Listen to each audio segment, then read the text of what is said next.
இந்து மதம் இங்க இருக்க வரைக்கும் ஒரு அரை அடி சாமி சிலை இந்தியாவில் இருக்க வரைக்கும் இங்க கம்யூனிஸ்ட் வராது. உண்மையான தமிழனாக இருந்தால் இந்து மதத்தை விட்டு உடனடியாக வெளியேறுங்கள். இந்து மதத்தை விட்டு உடனடியாக வெளியேறுங்கள்.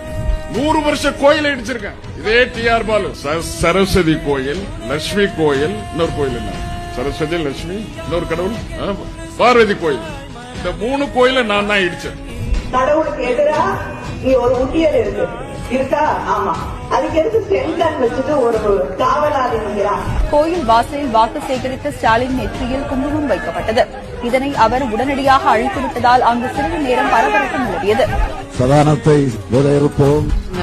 இருந்ததாகவோ அவர் இன்ஜினியரிங் படித்ததாகவோ அவர் ஒரு பிரிட்ஜ் கட்டியதாகவோ சரித்திரம் இல்லை. புரோகிதர் சில மந்திரங்களை எல்லாம் எடுத்து சொல்லுவார். ஆனால் அதனுடைய உள்அர்த்தத்தை கொஞ்சம் நினைச்சு பாத்தீங்கன்னா அவ்வளவு கேவலமான வகையிலே அந்த மந்திரங்கள் இருக்கும். கொசு, டெங்கு காய்ச்சல், மலேரியா, கொரோனா இதையெல்லாம் நம்ம எதிர்க்க கூடாது, ஒழித்து கட்ட வேண்டும். அப்படிதான் இந்த சனாதனம். ராமர் பொறுத்ததுக்கு என்ன அட்டாச்சு? எங்கடா பொறுத்தாரு? கட்டியிருந்தா புதுப்பா கட்டியிருந்தா அது வசூலி, உயரமா கட்டியிருந்தா அது தேவாலயம், நிறைய அசிங்கமான பகைகள் எல்லாம் இருந்தா அது கோவில்.